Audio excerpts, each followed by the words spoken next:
Welcome to this explainer, SICS Demystified. Today, we're focusing entirely on the complex, highly regulated, and honestly, absolutely fascinating chemicals industry.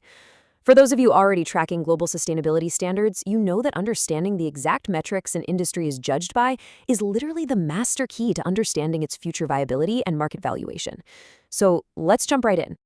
Picture SICS, the Sustainable Industry Classification System, as this massive, interactive matrix mapping out the entire global economy. As we search through this hierarchy, bypassing dozens of other sectors, we zoom straight into the resource transformation sector. Why resource transformation? Because industries here share a fundamental operational trait. They take raw, extracted natural materials and physically or chemically convert them into usable goods. And that brings us to the specific neon-lit node we're exploring today, the chemicals industry, officially designated by the standard industry prefix RTCH.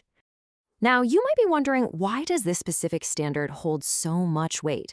Well, it operates under the stewardship of the International Sustainability Standards Board, or ISSB. This is absolutely essential because chemical entities aren't just making a handful of items. They are transforming feedstocks into over 70,000 diverse products. 70,000! We're talking about everything from basic industrial polymers to specialized coatings. Because of this unimaginably massive scale, they present highly unique financial risks and opportunities that desperately require a rigorous, standardized reporting framework. Okay, let's pull up our RTCH operating menu for today. We'll be guiding you through the chemical factory floor and the product lifecycle across 5 areas: the RTCH dashboard, resource inputs and emissions, safety and community impact, product stewardship, and finally, navigating operational risks. Starting off with Section 1, the RTC dashboard.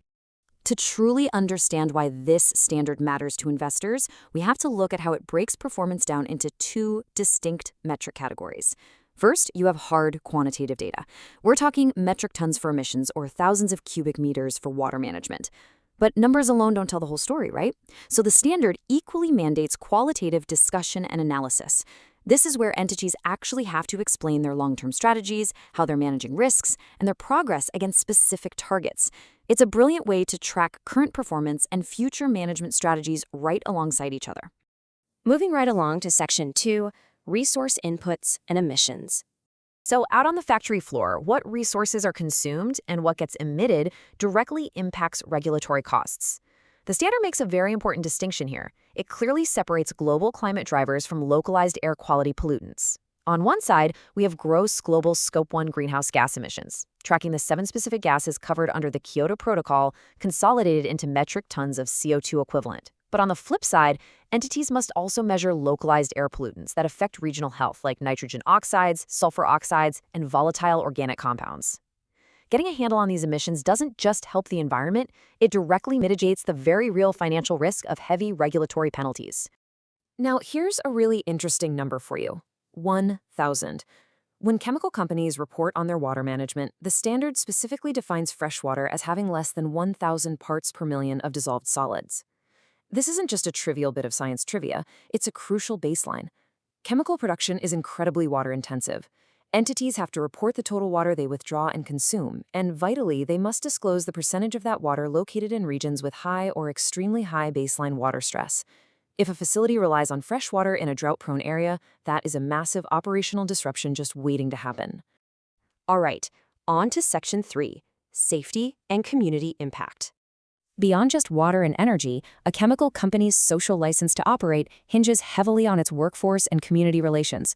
Let's talk about the total recordable incident rate, or TIIR. The crucial point for calculating this is using a standardized 200,000 multiplier. Why 200,000? Well, it perfectly represents 100 full-time workers putting in 40 hours a week for 50 weeks a year. This mathematically standardizes safety rates across the board, allowing investors to directly compare the safety cultures of massive global conglomerates against much smaller, specialized regional producers. But safety doesn't just stop at the employee level. Chemical facilities have a massive physical footprint. To mitigate disruption and legal risks, entities have to detail their community engagement processes. This includes things like conducting environmental and social impact assessments and forming community advisory panels. The standard even explicitly calls out the need to address environmental justice, ensuring fair treatment of all people, regardless of race or income, regarding environmental policies. Failing to align with the surrounding community can result in severe reputational damage. Which brings us to our fourth area, product stewardship. We usually think of sustainability standards purely as a measure of risk, right? But the concept of use phase resource efficiency completely flips that script. Investors actively seek out revenue data from products designed specifically for this efficiency. It means tracking the financial upside of innovations. Think of high albedo paints, fuel additives for more efficient combustion, or advanced lightweight polymers for electric vehicles. As global resource scarcity increases, products that help the end user reduce their own emissions and water consumption represent a major, quantifiable competitive advantage. This perfectly highlights how the standard pushes the entire industry forward. It asks companies to actively discuss their strategy for developing safer alternatives, specifically referencing the principles of green chemistry. This means systematically designing out hazards from the ground up. It includes reducing hazardous synthesis, designing safer chemicals, using safer solvents, and even designing chemicals so they naturally degrade at the end of their useful life rather than persisting in the environment. Oh, and for the agricultural chemical segment, there's a very specific metric required: the percentage of products by revenue that contain genetically modified organisms. GMO crop technology obviously has massive potential for improving yields and drought tolerance, but it also faces significant public perception challenges and a patchwork of regulatory bans across different global jurisdictions. By tracking the exact revenue percentage tied to GMOs, stakeholders can accurately gauge a company's financial exposure to those shifting global regulations. And finally, Section 5, Navigating Operational Risks. Chemical manufacturing intrinsically involves high temperatures, high pressures, and combustible materials. Entities are strictly required to track their process safety performance, focusing heavily on Tier 1 process safety events. These are the major incidents. Accidental releases, explosions, or catastrophic equipment failures can severely damage facilities and incur massive, sometimes company-ending remediation costs. And it's not enough to just count the incidents. Companies must describe the root causes, the outcomes, and the corrective actions implemented to make absolutely sure it never happens again. But again, the operational risk doesn't magically stop at the facility gates. The supply chain itself is vulnerable. The standard mandates tracking the number of reportable transport incidents across all modes: road, rail, or ship. An incident triggers a report if it meets specific thresholds. We're talking a release of more than 50 kilograms per liter of dangerous goods, damage exceeding 50,000 euros, or an incident requiring the evacuation or closure of public traffic routes for 3 hours or more. Tracking this is vital for assessing the true durability of an entity's global supply chain.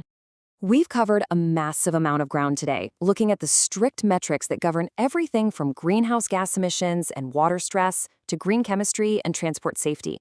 As you consider the thousands of chemical products we rely on every single day to run the modern world, ask yourself, how will the integration of these deeply standardized, globally comparable metrics ultimately reshape the future valuation of the global chemicals market?